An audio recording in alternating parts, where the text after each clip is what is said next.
हिसाब है शायद आपके यहाँ जाने वाले थे ना, हमारे यहाँ तो 4 दिन रह गए। 6 घंटे के लिए आपके यहाँ जाने वाले थे, टाटा बाय बाय कर दिया पाकिस्तान को, हमारे यहाँ 4 दिन रह गए। मैं औरत हूँ, मुझे छुपाने की जरूरत नहीं है कि मैं औरत हूँ। मैं सीना चौड़ा करके कहूंगी कि मैं औरत हूँ और मैं भारत की बेटी हूँ। मैं चांद तक पहुंच सकती हूँ और चांद के कोने पे बना शिव शक्ति। आईफोन 15 जो अभी आज लॉन्च हुआ है वो पाकिस्तान में कम से कम 7 लाख रुपए का होगा।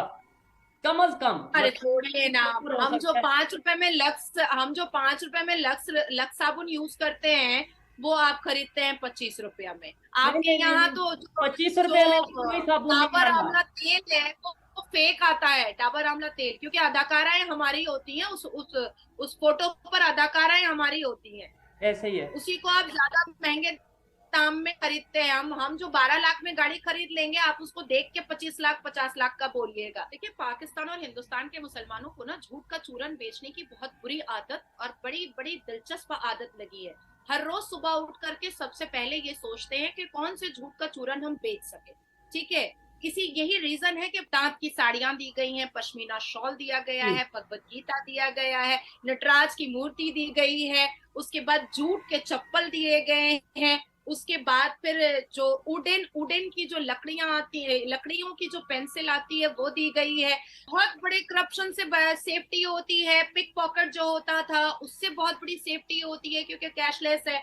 सिर्फ कार्ड हमारे पास, कार्ड भी अब रखने की जरूरत नहीं है क्योंकि फोन पे होता है, यूपीआई हो जाता है, गूगल पे हो जाता है। तो इन सब चीजों से, बहुत सारे क्राइम से भी हम लोग, जनता जो है वो भारत की बची हुई है।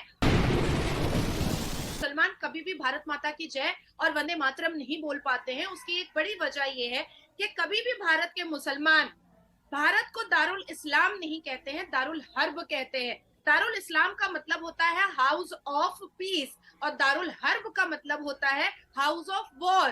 तो वो हाउस ऑफ वॉर, ये जो भारत के मुसलमान हैं वो यहाँ हिंदुस्तान को हाउस ऑफ वॉर के नाम से पुकारते हैं। अब मैं आपको बताती हूँ, कश्मीर से स्टार्ट करती हूँ। ठीक है, पहले कश्मीर में क्या था, जब तक मोदी जी की सरकार नहीं आई थी तब तक क्या था, जवान लड़कों के हाथ में AK-47 था, बच्चों के हाथ में पत्थर था, यासिन मलिक था, JKLF टेररिस्ट की पार्टियां थी। और अब मिस वर्ल्ड का कंपटीशन वहां होता है। अब वहां G20 की समिट होती है।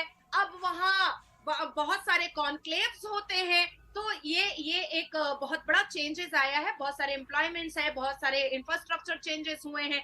अब मैं आपको बात करती हूँ कि जैसे ही भारत के प्रधानमंत्री ने ओथ लिया था और भारत के वो प्रधानमंत्री बने थे श्री नरेंद्र दामोदर दास मोदी, उन्होंने सबसे पहले ये बात कही थी कि मदरसे में बच्चों के एक हाथ में कुरान है तो दूसरे हाथ में कंप्यूटर दे दो, क्योंकि मैं चाहता हूं कि मुसलमान पसमानदा भी आगे आए। दूसरी दूसरी चीज, उन्होंने एक योजना निकाली थी, शादी शगुन योजना, जिसमें शादी शगुन योजना में क्या है कि जो भी बेटियां ग्रेजुएट कर रही हैं उनको 51,000 रुपए आगे की शिक्षा के लिए उनको रकम दी जा रही है केंद्र सरकार की तरफ से, भारत के प्रधानमंत्री जी की तरफ से। चौथा मैं आपको बता रही हूँ, कारीगर योजना।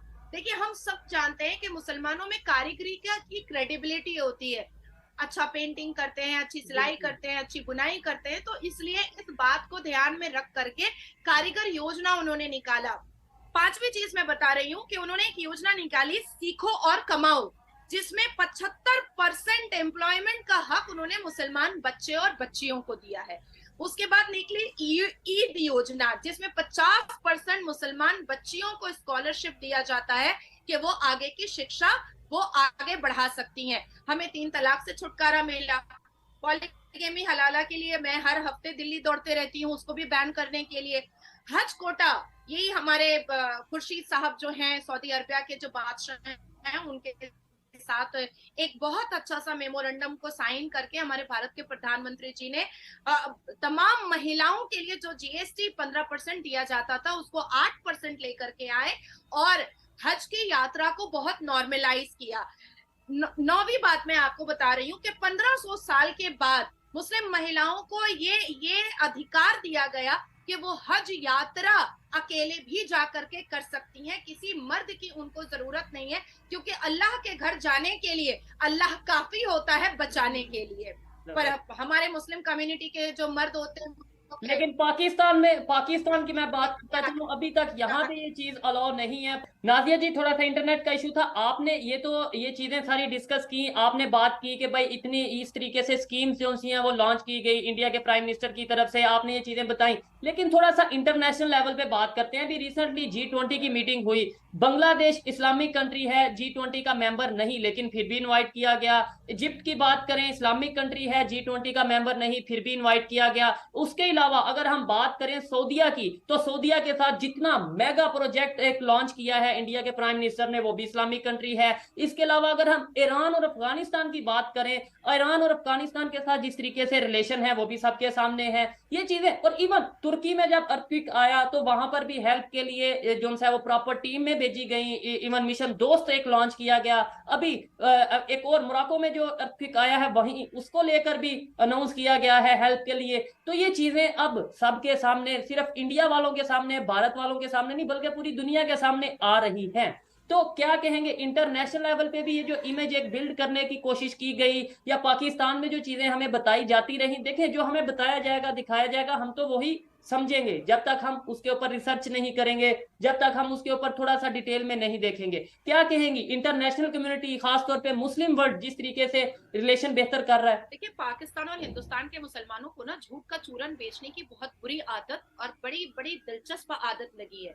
हर रोज सुबह उठ करके सबसे पहले ये सोचते हैं कि कौन से झूठ का चूरन हम बेच सके। ठीक है, यही रीजन है कि पाकिस्तान इस्लामिक देश होते हुए आज कहीं नहीं दिख रहा है। बद से बदतर हालात है, भीख मांगने के हालात है। और हिंदुस्तान के मुसलमान जिसको इतनी अपॉर्चुनिटी दी जा रही है, पर वो अपने इसी झूठ के चूरन से कहीं ना कहीं पीछे छूट जा रहा है। ठीक है, अब मैं आपको बोलती हूँ कि सऊदी अरबिया के जो खुर्शीद साहब है, शायद आपके यहाँ जाने वाले थे ना, हमारे यहाँ तो 4 दिन रह गए।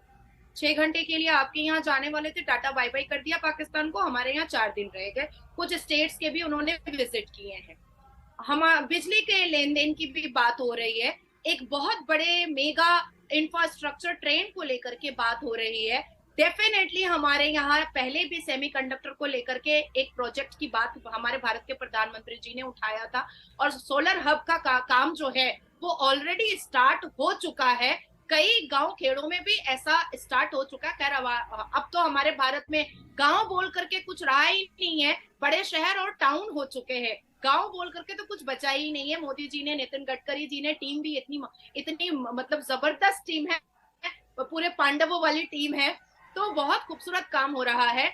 और जिस हिसाब से सऊदी अरबिया के क्राउन प्रिंस खुर्शीद साहब ने अपनी खुशी का इजहार किया है, और जाते जाते, मैं उस वक्त दिल्ली में ही थी, जाते जाते भी उन्होंने अपने प्रेस कॉन्फ्रेंस में कहा है कि जितना शब्द नहीं है, क्योंकि ये एक ऐसा देश बना है जहां कोई भी डिस्क्रिमिनेशन नहीं है, जहां कोई भी मतलब तफरका नहीं दिखाया गया है।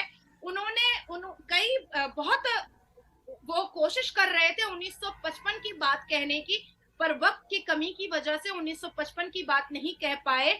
1955 में जब सऊदी अरबिया के क्राउन प्रिंस आए थे, तो नेहरू ने सारे के सारे मंदिरों पे चद्दर लगवा दिया था और झूठा ला इलाहा का पर्दा लगवा दिया था, बैनर छपवा करके। तो उस वक्त सऊदी अरबिया के क्राउन प्रिंस 1955 में नाराज हुए थे कि आपने अपनी प्रथा को छुपाया क्यों, आपने अपनी प्रथा को ढका क्यों। वहां पर भी अपने संस्कार को, अपनी प्रथा को, अपने ज्ञान को, अपने ग्रंथों को हमारे भारत के प्रधानमंत्री ने दिखाया है।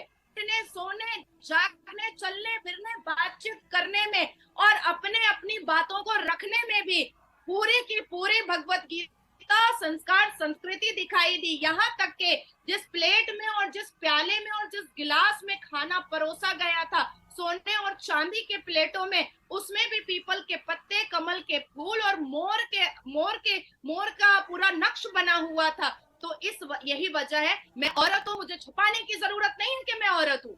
मैं सीना चौड़ा करके कहूंगी कि मैं औरत हूँ और मैं भारत की बेटी हूँ।